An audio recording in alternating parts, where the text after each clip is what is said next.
আসসালামু আলাইকুম এভরিওয়ান, আশা করি আপনারা সবাই ভালো আছেন। আলহামদুলিল্লাহ, আল্লাহর রহমতে আমি অনেক ভালো আছি। তো চলে আসলাম আপনাদের মাঝে আবারও গল্পটি নিয়ে। তো চলেন মিথ্যা অপবাদে অপরাধী গল্পটির পার্ট 4 শুরু করা যাক।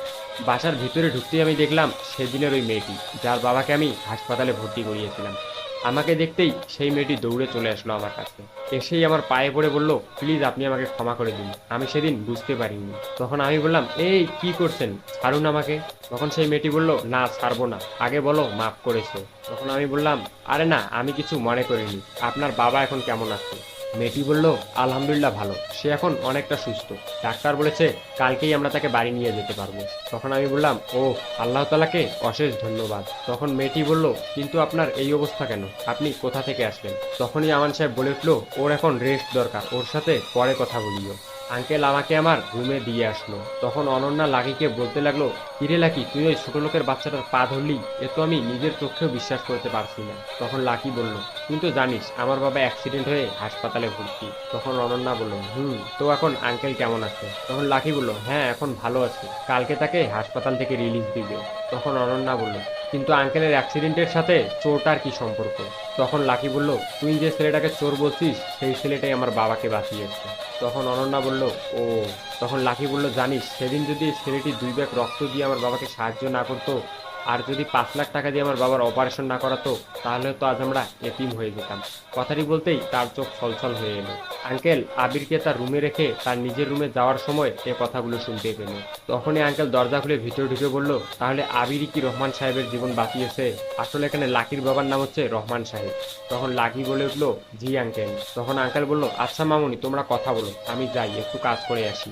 তখন অনন্যা বলল, তাহলে এই ছোট লোকের বাচ্চাটা আমাদের 5 লাখ টাকা দিয়ে তোর বাবার চিকিৎসা করিয়েছে? তখন লাকি বলে উঠল, তোদের মানে আবির তোর কি হয়? তখন অনন্যা বলল, আরে কিছু না, ও তো আমাদের বাসার ড্রাইভার মাত্র। তখন লাকি বলল, ও, ছেলেটা অনেক কিউট তাই না? আগে তো কখনো দেখিনি। তখন অনন্যা বলল, 2 দিন হলো এসেছে, এসেই অনেক অসুস্থ। অসুস্থ হবেই না বান কেন, পুলিশের যে পিটানি খেয়েছে। তখন লাকি বলে উঠল, কি পুলিশ মারছে মানে? তখন অনন্যা বলল, আসলে আমরা ওই 5 লাখ টাকার জন্য একে পুলিশে দিয়েছিলাম। কথাটি শুনেই লাকির জন্য কান্না কান্না ভাব চলে আসলো। সেই সময় অনন্যা বলে উঠল, ভেবেছিলাম পুলিশ হয়তো এর হাড্ডি গুড্ডি ভেঙে দেবে, কিন্তু কেন জানি পুলিশ কিছুই করেনি। তখনই লাকি কাঁদতে কাঁদতে বলল, চুপ কর তুই, তুই আর কখনো আমার সাথে কথা বলবি না।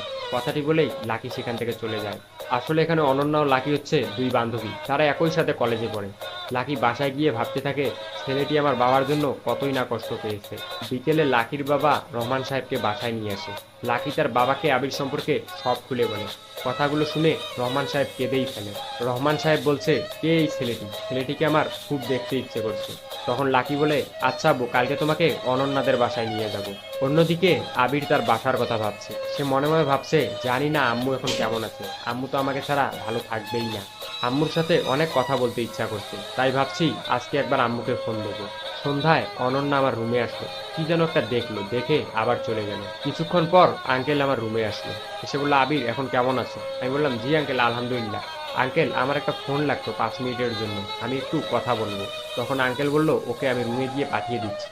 আসলে আঙ্কেল অনেক ভালো, প্রায় প্রায় আমার খোঁজ খবর নেই, কিন্তু আন্টি আমার একদিনও খোঁজ খবর নিল না। আমার উপর কি তার মন খারাপ, নাকি তিনি বাসাতেই নেই? আঙ্কেল রুমে গিয়েই বলল, মামুনি আমার ফোনটা একটু আবিরের রুমে দিয়ে আয় তো। তখন অনন্যা বলল, ওকে বাপি, দিয়ে আসতেছি। অনন্যা মনে মনে ভাবতে লাগলো, এই ছোট লোকটা আবার কার সাথে কথা বলবে। সে আমার রুমে এসে বলল, এই যে মিস্টার, ফোন নিন। আমি ফোনটা হাতে নেই, আর অনন্যা গিয়ে দরজার পিছনে আড়ি পেতে থাকে। সে মূলত দেখতে চাচ্ছে আমি কার সাথে কথা বলি। আমি আমুর নাম্বারে ফোন করি। হ্যালো, কে?